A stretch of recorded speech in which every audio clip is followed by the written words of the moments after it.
Hello दोस्तों, नमस्कार। आप सभी का स्वागत है हमारे channel Hindi GS practice class by Hemlata में। तो आज हम लोग क्या पढ़ रहे हैं, हिंदी साहित्य चल रहा है। तो हिंदी साहित्य में हेडिंग पढ़ी थी क्या, मिश्र बंधु। आप लोग नोट्स जरूर बना लीजिएगा, नोट्स से बढ़िया रहेगा, आप लोगों को पढ़ने में आसानी होगी। नोट्स जरूर बनाते हुए चलिए। तो चलिए आज के सेशन को चालू करते हैं और इसमें देखते हैं मिश्र बंधु। हेडिंग डाल लीजिए, मिश्र बंधु। मिश्र बंधु का मतलब क्या होता है कि तीन तीन लोगों का मतलब मिश्र करके लिखे हुए ग्रंथ है। मिश्र बंधु का अर्थ यही होता है कि किसने कई लोगों ने मिलकर जो ग्रंथ लिखा हो उसे ही क्या कहते हैं, मिश्र बंधु कहते हैं। मिश्र बंधु कौन थे? तो मिश्र बंधु तीन लोग थे। कौन? गणेश बिहारी, श्याम बिहारी, सुखदेव बिहारी। कौन है गणेश बिहारी मिश्र? इनका पूरा नाम क्या होगा? गणेश बिहारी मिश्र। गणेश बिहारी मिश्र हो गए। ये दूसरे कौन हो गए? श्याम बिहारी मिश्र। श्याम बिहारी मिश्र। तीसरे कौन हो गए? सुखदेव बिहारी मिश्र। लिख लीजिए, सुखदेव बिहारी मिश्र।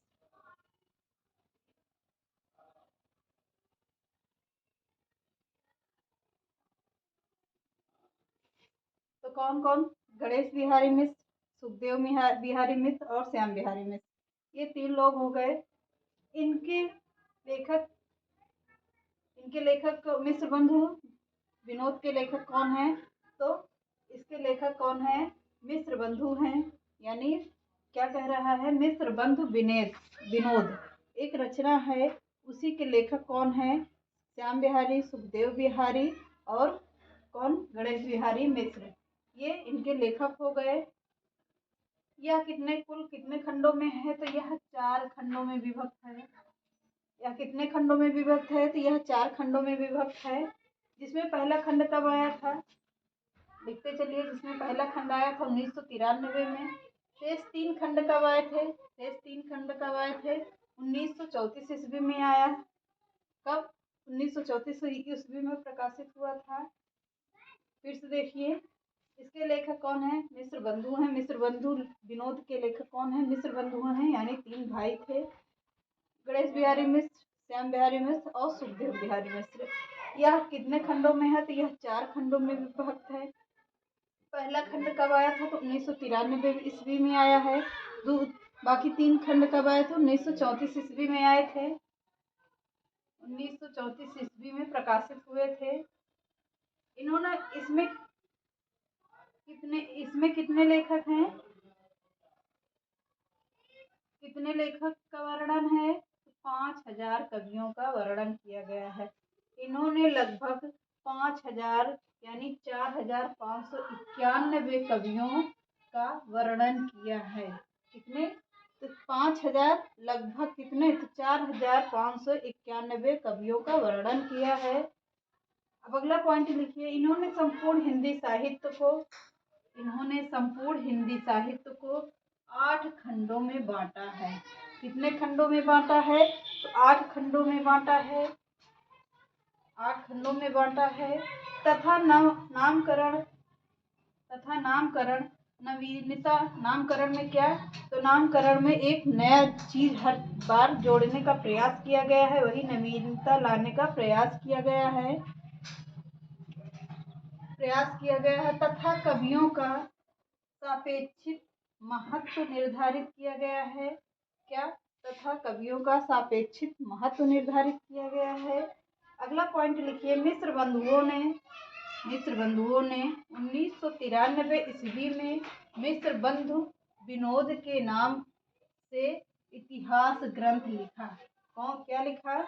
मिश्र बंधुओं ने 1913 ईस्वी में मिश्र बंधु विनोद के नाम से क्या? इतिहास ग्रंथ लिखा। लिख लीजिए, यही है मिश्र बंधु। ये हो गए मिश्र बंधु विनोद नाम से क्या? इतिहास ग्रंथ भी लिखा है इन्होंने। तो अगला हेडिंग डाल लीजिए, रामचंद्र शुक्ल। अगली हेडिंग डालिए, रामचंद्र शुक्ल।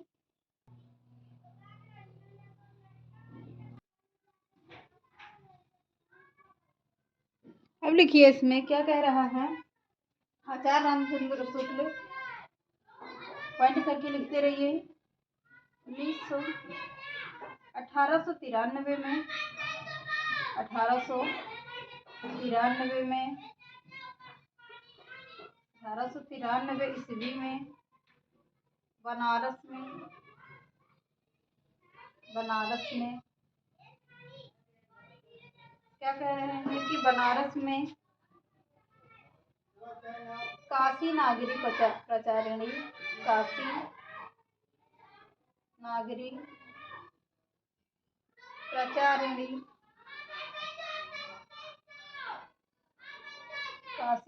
प्रचारिणी सभा की स्थापना की। क्या सभा की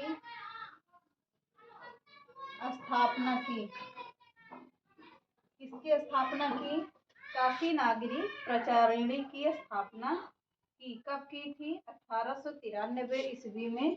कहाँ पर? तो बनारस में। किसकी स्थापना की? काशी नागरी प्रचारिणी सभा की स्थापना की थी।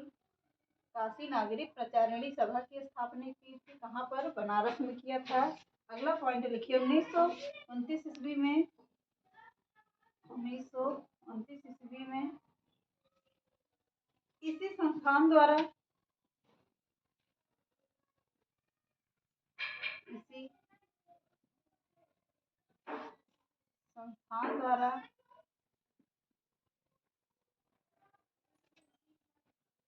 हिंदी शब्द सागर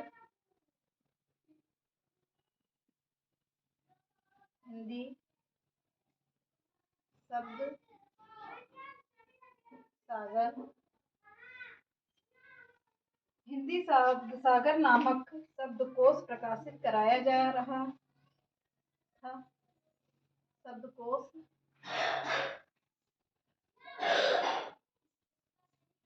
शब्दकोश प्रकाशित कराया जा रहा था।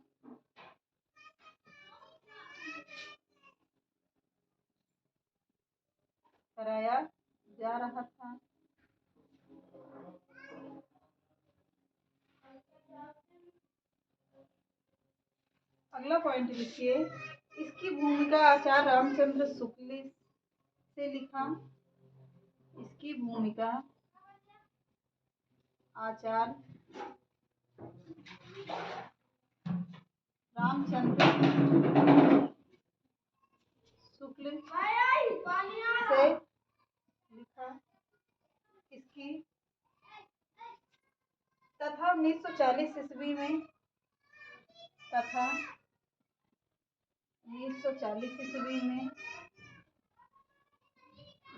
क्या किया था? 1940 ईस्वी में रस भूमिका को स्वतंत्र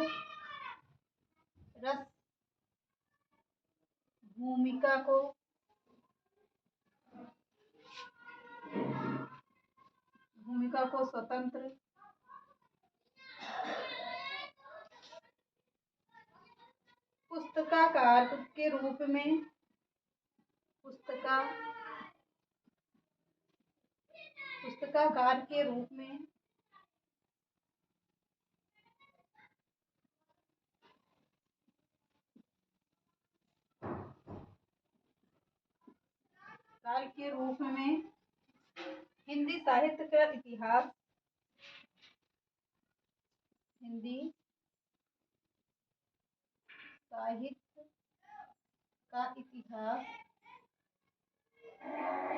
हिंदी साहित्य का इतिहास के नाम से प्रकाशित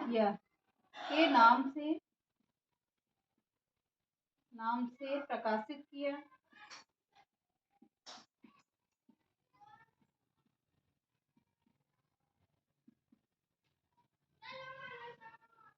अगला पॉइंट लिखिए।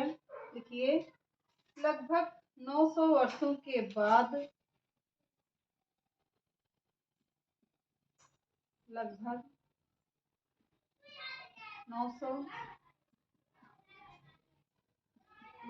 के बाद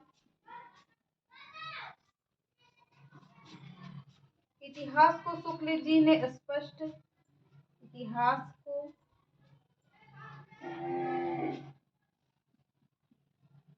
इतिहास को शुक्ल जी ने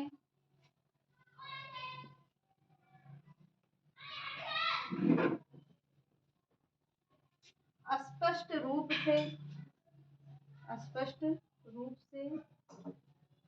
क्या किया, चार खंडों में विभाजित किया।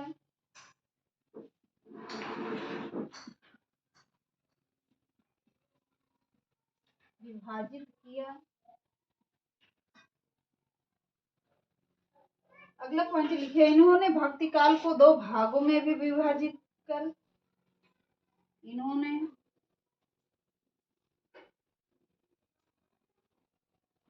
भक्ति काल को दो भागों में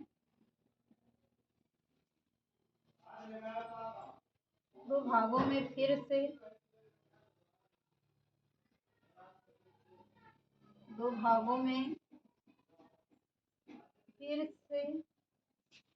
चार भागों में, पहले दो भागों में किया, फिर चार भागों में विभाजित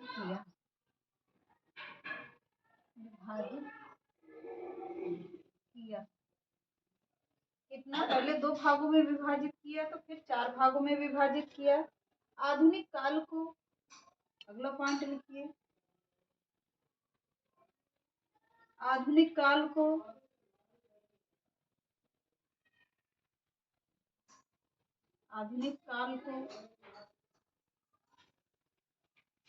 अलग अलग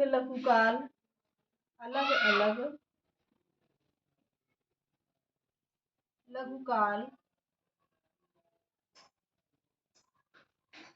खंडों में विभाजित किया। लघुकाल खंडों में विभाजित किया।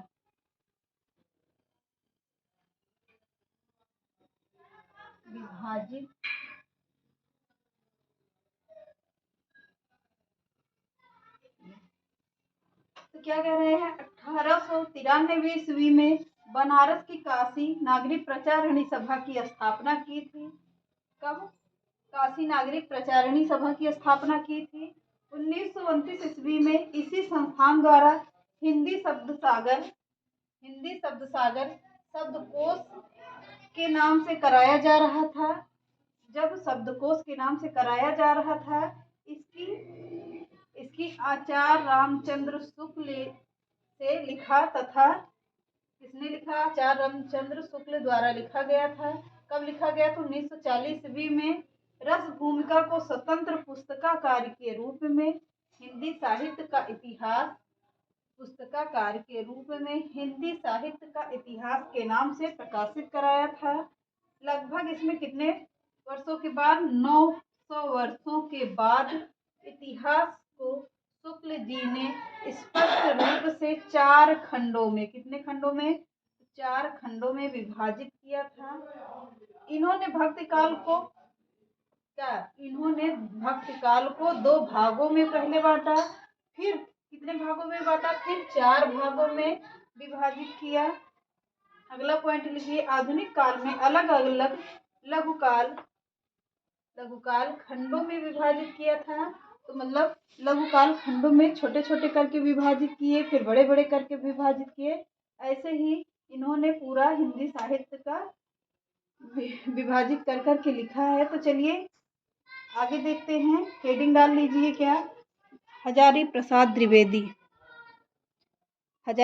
द्विवेदी हेडिंग डाल लीजिए, और इसमें लिखेंगे हम लोग कल, इसको पढ़ेंगे कल। तो चलिए आज के सेशन को यहीं समाप्त करते हैं। चैनल पसंद आए तो लाइक करिए, सब्सक्राइब करिए, ज़्यादा से ज़्यादा लोगों को शेयर करिए। नमस्कार।